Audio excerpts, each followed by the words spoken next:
Hi friends, welcome to அம்மாவின் சமையலறை கோயம்புத்தூர் சமையல். வாங்க இன்றைக்கி ரொம்ப சூப்பரான பிஸ்கெட், சாக்லேட் பிஸ்கெட் வீட்டிலேயே எப்படி செய்யலான்னு சொல்லி பார்க்கலாம். நான் இன்றைக்கி இது பீட்டர் இல்லாமல் மிக்ஸி ஜாரில் செஞ்சு காமிக்க போகிறேன். இதுக்கு அன்சால்டட் பட்டர் ஒரு 60 கிராம் அளவுக்கு எடுத்துக்கோங்க.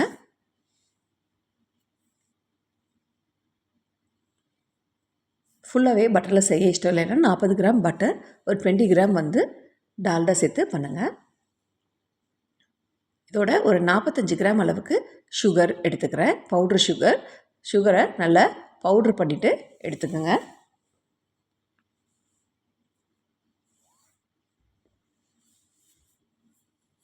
இதை ஒரு நிமிஷத்துக்கு பல்ஸ் மோடில்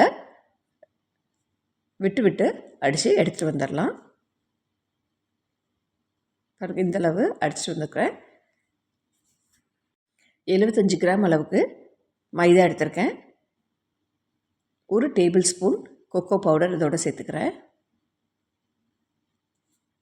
ஒரு 2 டேபிள் ஸ்பூன் அளவுக்கு மில்க் பவுடர் சேர்த்துக்கிறேன். மில்க் பவுடர் ஆப்ஷனல் தான், தேவையில்லைன்னா ஸ்கிப் பண்ணிடுங்க.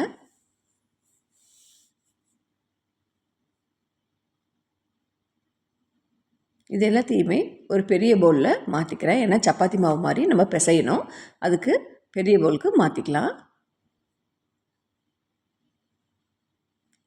இதில் நம்ம அரைச்சி எடுத்துகிட்டு வந்திருக்க பட்டர் சுகர் மிக்ஸை இதோடு சேர்த்துக்கலாம்.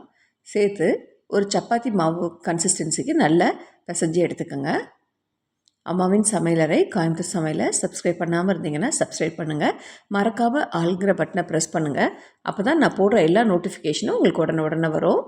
இதோட வெனிலா எசன்ஸு ஒரு 5லேருந்து 6 ட்ராப் அளவுக்கு எடுத்துக்கிறேன்.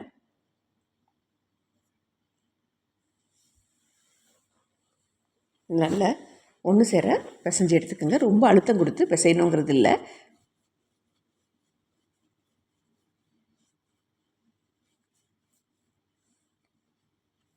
இது மாதிரி சப்பாத்தி மாவு மாதிரி இதை பிசைஞ்சு இதை ஃப்ரிட்ஜில் ஒரு 10லேருந்து 15 நிமிஷம் வச்சு எடுத்துக்கலாம். இதில் சால்ட் சேர்க்க மறந்துட்டேன். ஒரு பிஞ்சு சால்ட்டை மேலே சேர்த்து நல்லா உடச்சி விட்டு திருப்பியும் நல்லா பிசைஞ்சு எடுத்துக்கிறேன்.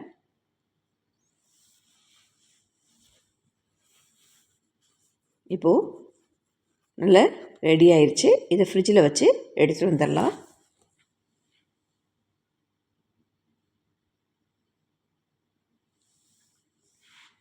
இதுக்குள்ளே அவனை ப்ரீஹீட் பண்ணிடலாம். 170 டிகிரி செல்சியஸில் 10 நிமிஷம் ப்ரீஹீட் பண்ணி எடுத்துக்கிறேன்.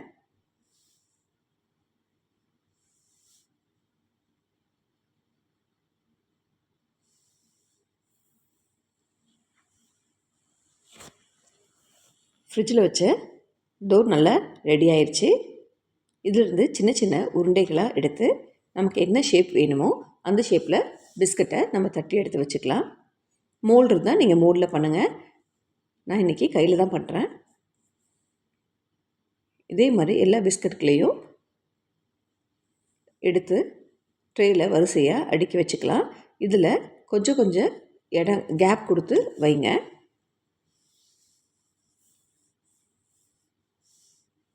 இப்படி இடம் விட்டு வச்சிங்கன்னா தான் வெந்து வரும்போது சரியாக இருக்கும். அவனில் ஒரு 15 நிமிஷம் மட்டும் 170 டிகிரி செல்சியஸில் வச்சு எடுத்துகிட்டு வந்திருக்கேன்.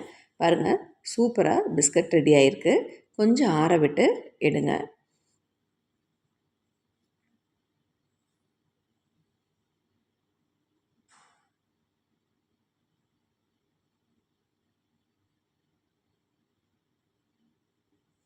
சூப்பராக ரெடியாகி வந்திருக்கு. டேஸ்ட்டுமே அட்டகாசமாக இருந்துச்சு. நீங்களும் இதே அளவுகளோட வீட்டில் செஞ்சு பார்த்துட்டு எனக்கு லைக் பண்ணுங்கள், ஷேர் பண்ணுங்கள். அம்மாவின் சமையலறை கோயம்புத்தூர் சமையலை சப்ஸ்கிரைப் பண்ணுங்கள். நான் இந்த பிஸ்கட்டை உடச்சி காமிக்கிறேன் பாருங்கள். நல்ல வெளியில் நல்லா க்ரன்ச்சியாகவும் உள்ளே நல்லா சாஃப்டாகவும் இருந்தது.